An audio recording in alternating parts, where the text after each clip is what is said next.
The thick envelope feels alien in my hand. Heavy, stark white, smelling faintly of generic office paper, and something colder, like regret. The postmark is local, but the address is unfamiliar, a law firm. My name is typed precisely, centered. The porch light is off, the streetlights casting long, thin shadows that feel suddenly hostile. I clutch it, the groceries forgotten by my feet. Inside, the house is silent. Too silent. He isn't back from his trip. Not yet. I tear the envelope open. The sound too loud in the quiet night. Paper slides out. Pages. Legal documents. My eyes snag on words that don't make sense in this context. Petitioner, his name. Respondent, my name. Action. Dissolution of marriage. Divorce papers. Filed today. The day after I transferred the $1 million. Let me know where you're watching from and what time it is. And if you haven't already, please subscribe. It helps me more than you know. Just yesterday, the air in this house hummed with a different kind of tension. A frantic, desperate energy. He'd been pacing, running his hands through his hair, talking in hushed, urgent tones on the phone. His business, the one he'd poured everything into for 10 years, the one that was supposed to be our future, was on the brink. A bad investment, a sudden market shift, a debt called in unexpectedly. $1 million. He needed $1 million wire transferred by the end of the day, or everything collapsed. His reputation, his company, our financial security. He looked at me, his eyes wide, pleading. It's everything, he'd said, his voice raw. Everything we've built. Everything I promised you. It all goes away if I can't cover this. I had the money. It was my inheritance, most of it. Tucked away, untouchable, meant for a rainy day, for our retirement, maybe for kids we hadn't gotten around to having yet. $1 million. The number felt immense and terrifying. But looking at him, at the fear stripping away his usual confidence, at the man I had loved and built a life with for 7 years, I didn't hesitate. This wasn't just his crisis, it was ours. I'll do it, I'd said. The words felt like a vow, a reaffirmation of faith. It's our money, our future. He'd grabbed me then, held me tight, murmured thanks against my hair. Talked about how we'd get through this, how this would be the turning point, how the business would rebound, and he'd make it all back, tenfold. It was intense, emotional. It felt like we were in a foxhole together, weathering a storm. I spent the next hour on the phone, coordinating with my bank, signing papers, authorizing the transfer. The money was gone, sent into the digital ether to save his world. To save our world. I felt a profound sense of peace, mixed with the residual fear. We did it. Together. That night, I slept deeply, exhausted but relieved. The crisis was averted. We were safe.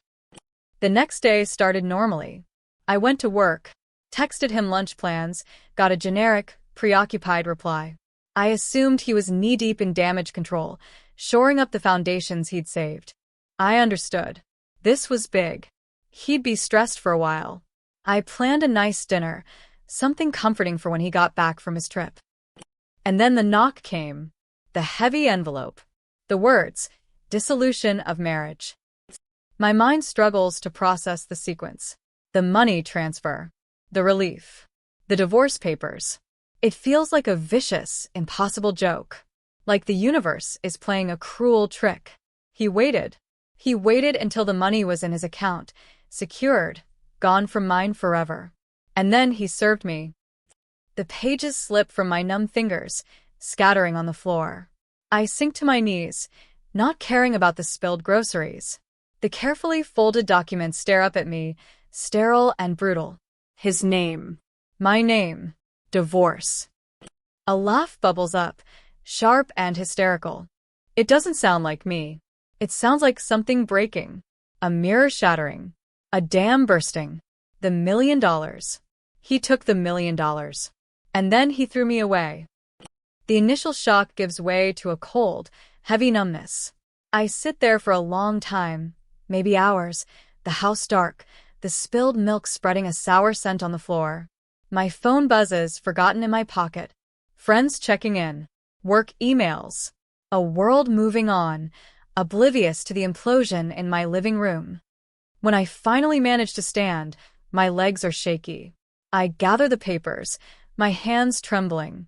I read them again, hoping I misread, hoping it's a mistake. But the words are clear. The law firm's letterhead is real. His signature is real. I try calling him. It goes straight to voicemail. I text him. What is this? What have you done? No reply. The silence on his end is louder than any shouting. It confirms everything. This isn't a mistake. This is deliberate. Planned. The numbness fades, replaced by a churning nausea, then a burning, icy rage. He didn't just leave me. He didn't just end our marriage. He stole from me. He waited until I gave him everything I had, believing I was saving us, and then he took it and discarded me. It's not just betrayal. It's a calculated, cruel theft. The days that follow are a blur of pain and disbelief. I call friends, my voice thick with tears and confusion. Their shock mirrors mine. No one saw this coming. He was always so devoted, so in love with me, wasn't he? Or was that part of the act too? Every memory is suddenly suspect, viewed through this new, distorted lens of calculated deceit. The romantic gestures, the promises, the shared dreams, were they all just lies paving the way to this moment? I couldn't eat, couldn't sleep. The house, our home, feels haunted by his presence, by the ghost of the man I thought I knew. Every object, every photograph, is a painful reminder of a life built on a foundation of sand. The first call to a lawyer feels like admitting defeat, like solidifying this nightmare into reality. I choose one recommended by a friend of a friend, a woman known for being sharp, tough, and unsentimental. Her office is all cool glass and muted tones. She listens patiently, her expression unreadable as I recount the story, the $1 million detail catching her attention. Divorce papers the day after you transferred $1 million of your personal inheritance to cover his business debt, she repeats, her voice low. It sounds even more appalling when she says it aloud. Yes, I whisper. He needed it immediately. Said it would save everything. She leans back in her chair, tapping a pen against a legal pad. That's exceptionally bad timing for you, and potentially very strategic for him. She explains the likely legal hurdles. The money, transferred voluntarily, might be considered a gift or a business investment she accepted the risk for. Getting it back, or even getting credit for it in the divorce settlement, could be incredibly difficult. It's gone into his business, potentially shielded, or simply spent covering debt. It feels like a punch to the gut. The one thing I thought would be a clear injustice, a blatant theft, is legally complicated. So, he could just keep it? I ask, the rage simmering beneath my skin. He could take my life savings and then just divorce me and walk away. That's what we need to fight, she says. We need to understand where that money went, what assets he actually has, and whether we can prove this transfer was part of a premeditated plan related to the divorce, rather than a simple spouse helping a spouse during a business crisis. Premeditated. The word chills me. It implies this was planned, perhaps for a long time. While he was holding me, thanking me, promising a future, he was already drafting the papers, waiting for the money to land. The legal process begins, a slow, grinding machine of discovery, requests, and paperwork. His response to my filing, I had to formally respond, is like another betrayal. He paints a picture of a failing marriage, irreconcilable differences, minimizing my contributions, and making no mention of the $1 million except perhaps as a standard business transaction between spouses. It's clinical, cold, and utterly devoid of the emotional reality of what happened. He's erasing me and my sacrifice from the narrative. He doesn't contest the divorce itself, of course. That was his plan. He just wants it clean, fast, and for me to walk away with as little as possible, leaving him free and clear with the $1 million. The rising challenges pile up. Legal bills are expensive. Every hour the lawyer works chipping away at my remaining savings. He uses stalling tactics, delays providing documents, makes the process as difficult and drawn out as possible. It's a war of attrition, and he knows I'm starting from a weaker financial position, thanks to him. I learn more about his finances, or the lack thereof that he wants me to see. He claims the business is still struggling, that the $1 million barely kept it afloat, that there's not much left. It feels like another lie. He was always good with money, always had a knack for finding opportunities. The emotional toll is immense. I swing between raging fury and deep despair. There are days I can barely get out of bed, the weight of the betrayal crushing me. The image of him, pleading for the money, is seared into my mind, juxtaposed with the cold legal documents. It's a psychological torture, replaying the events, searching for clues I missed, signs of the deception. Was there another woman? Was the business crisis even real, or just a setup? My lawyer, Sarah, is a steady presence. She doesn't offer platitudes, just clear-eyed strategy. He's trying to wear you down, she says during one particularly bleak phone call. He thinks you'll run out of money, or just give up. That's his play. But what about the money? I ask, my voice tight. The $1 million? Is there any way to prove? We're digging, she assures me. We're going through every business record, every bank statement he grudgingly provides. It's like looking for a needle in a haystack, but sometimes people like him get sloppy. They get overconfident. Overconfident. Yes, that sounds like him. Arrogant, believing he was always the smartest person in the room. The deepening crisis hits when his legal team files a motion to limit discovery, trying to prevent us from digging further into his business finances pre- and post-transfer of my money. They argue it's irrelevant to the divorce, a separate business matter. If they succeed, the trail of the $1 million might go cold. It feels like he's closing in, boxing me out. I remember something then. A casual comment he'd made months ago about needing to set up a new structure, something about international transactions, diversifying his assets. He'd brushed it off as standard business practice when I asked, but it pinged a vague memory. At the time, it meant nothing. Now, it feels significant. I bring it up to Sarah. He mentioned something about offshore accounts. Months ago. Just in passing. She pauses. Offshore? Did he say where? Or why? No, I admit. It was just a brief comment. I didn't think anything of it. Offshore accounts are often used to shield assets, Sarah says, her tone sharpening slightly. It makes them harder to track in a divorce, especially if they're in jurisdictions with strict privacy laws. My heart sinks. Of course. Of course, he would have hidden money. The $1 million was probably just a temporary fix for a visible problem, while his real wealth, the wealth he didn't want me to touch, was squirreled away somewhere else. The idea that he might have taken my $1 million just to protect his other, hidden millions is a fresh wave of nausea. Is there any way to find them? I ask, my voice barely a whisper. It's difficult.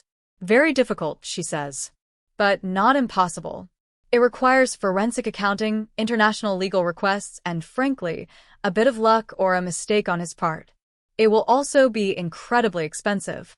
Expensive. The word hangs in the air. My funds are dwindling. The prospect of throwing more money I desperately need to rebuild my life, into what might be a fruitless search is terrifying. I lie awake that night, staring at the ceiling.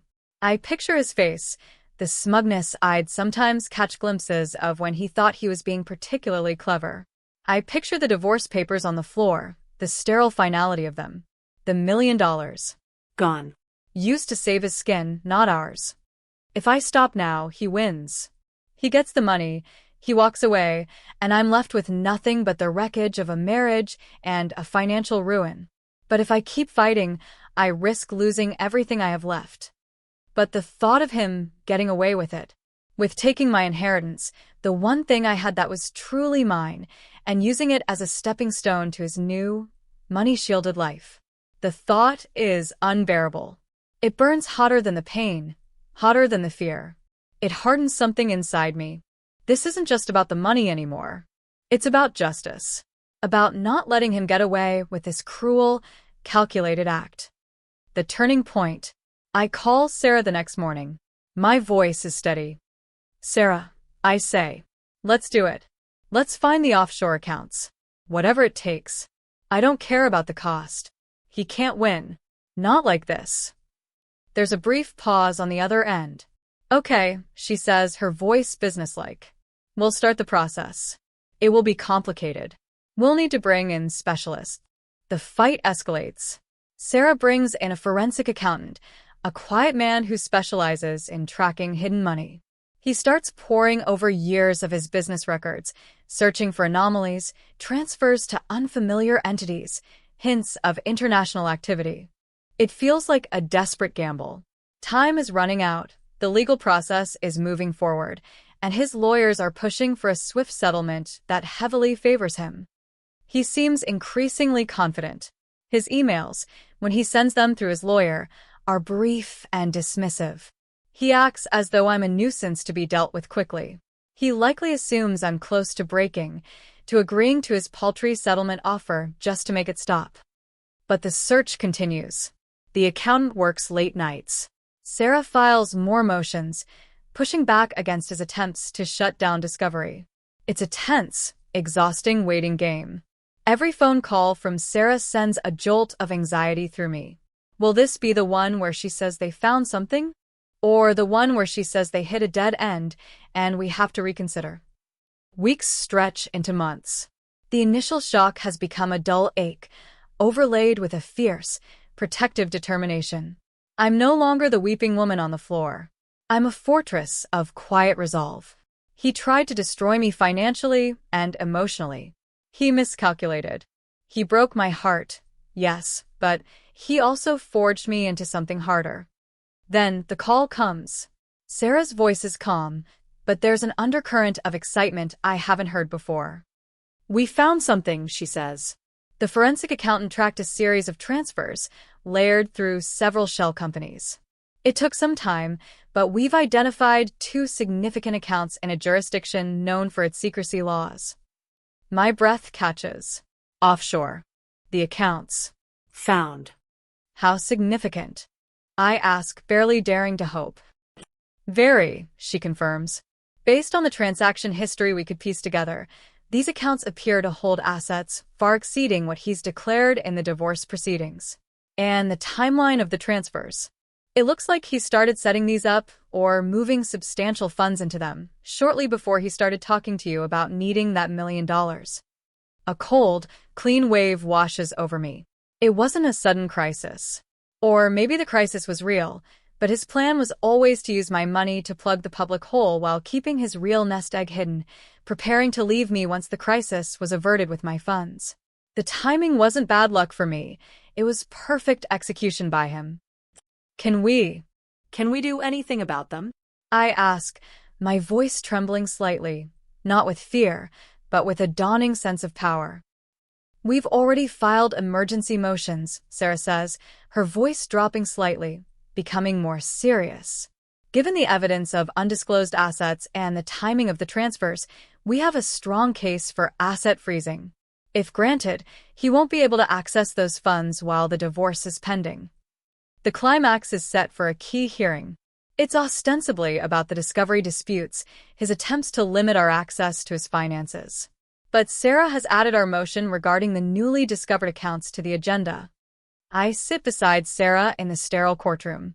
He is there with his legal team, looking smug and confident. He avoids my eyes, projecting an air of bored impatience, as if this is all a waste of his valuable time. He probably expects Sarah to argue about spreadsheets and balance sheets, the tedious back and forth of typical divorce finances. He has no idea what's coming. Sarah presents our case regarding the discovery limitations, calmly laying out his pattern of non-cooperation. The judge listens, asking pointed questions. Then, Sarah shifts gears. Your Honor, she says, her voice clear and steady, during the course of our mandated discovery, which has been significantly hampered by the petitioner, we have uncovered evidence of substantial marital assets that have not been disclosed. His lawyers shift in their seats, a flicker of unease crossing their faces. He, however, maintains his smug expression. Hidden assets? Of course, he has hidden assets.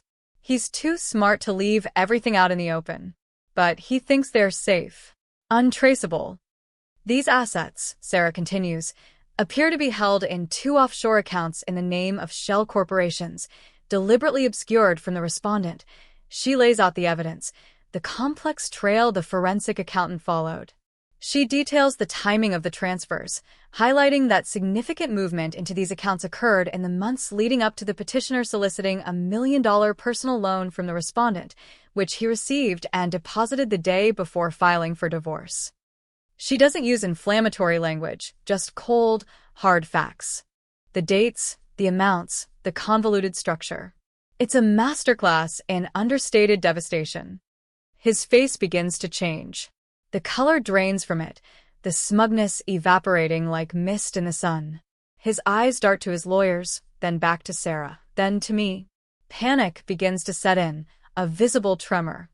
Sarah keeps going, building the case for why these assets are relevant, why they are likely marital property hidden in anticipation of divorce.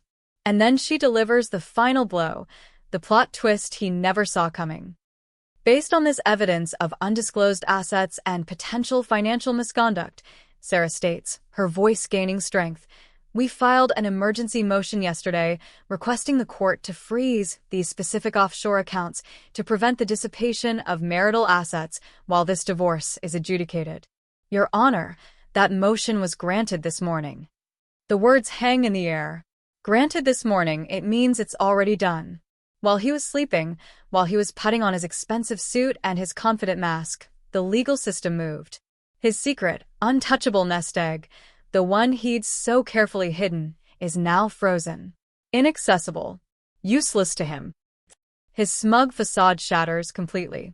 His eyes bulge, his face contorting from shock to disbelief to pure, unadulterated rage. He slams his hand on the table, the sound echoing through the silent courtroom. What? He bellows, his voice raw, his usual smooth control gone. You can't. Those are business accounts. That's illegal. His lawyers try to calm him, whispering urgently, but he's beyond control. He glares at me, his eyes burning with hatred. He had planned this perfectly. He took my money, secured his public finances, hid his private fortune, and was ready to discard me and walk away free. He never imagined I would find the hidden money, and he certainly never imagined I would have the legal power to freeze it immediately. He thought he was safe. He thought he was untouchable. He thought the victim was powerless. He screams something else, incoherent, about how I've ruined him, how I've destroyed everything. He looks like a cornered animal, lashing out blindly. This wasn't just about the $1 million he took from me. This was about his real money. The money he cared about most, the money he believed was invulnerable. Sarah didn't just get the $1 million back. She hit his core vulnerability, his ultimate security blanket. She didn't just win. She dismantled his entire strategy, leaving him exposed and financially paralyzed. His legal team is visibly rattled. The judge bangs the gavel, restoring order, but the air is thick with the fallout of his breakdown. His carefully constructed world just imploded, not with a bang he controlled, but with a quiet legal filing he didn't see coming. The hearing is cut short. He is escorted out, still muttering threats and accusations. His lawyers are left to deal with the mess. The aftermath is strange. The immediate feeling isn't triumph, but a hollow calm. Watching him break, watching his carefully constructed mask fall away to reveal the desperate, greedy man beneath, isn't satisfying in the way I might have imagined. It's just sad. Pathetic. This is the man I loved. This is what he truly was capable of. The frozen offshore accounts give us immense leverage. His legal team knows it. The judge knows it. His attempts to rush a cheap settlement are over. Now, he has to negotiate from a position of weakness. The final settlement isn't clean or easy, but it is undeniably in my favor.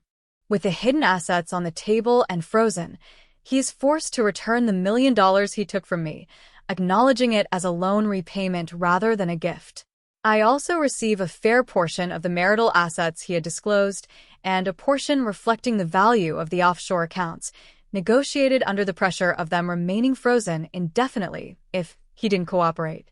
I walk away not just with my inheritance back, but with a settlement that reflects the true value of our life together, not the minimized version he tried to paint. It's not about revenge. Not really. It's about restoring balance. About proving that his deceit, his cruel calculation, did not succeed. He thought he was playing chess, always several moves ahead. But he missed the move that took his king. The legal battle ends. The papers are signed. It's over. I have the money back. More money, in fact, than I started with before I met him. Financially, I am not just stable. I am secure. Much more secure than I would have been if he hadn't tried to steal from me. His greed, ironically, became my unexpected fortune. But the victory feels heavy. The money in my account doesn't erase the memory of his betrayal. The house feels empty, not just because he's gone, but because the foundation it was built on crumbled. Trust, once broken so completely, is impossible to mend. I sit alone in the quiet house. It is no longer haunted by his presence, but by the silence of his absence and the echoes of my own disbelief. The $1 million is back, a digital number in an account. It represents freedom, security, the ability to rebuild. But it also represents the cost of learning a brutal lesson about human nature, about the capacity for cruelty in someone you thought you knew. I start making plans. Not plans for us, but plans for me. Travel. Investing.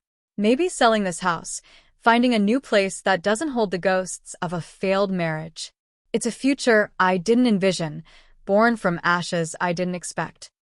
The bitterness is still there, a sharp tang beneath the surface. But beneath the bitterness, there is also a hard-won peace. I faced the storm he unleashed, and I survived. More than survived. I stood my ground, fought back with the help of a fierce advocate, and reclaimed what was mine, exposing his lies in the process. He thought I was weak, easily discarded. He was wrong.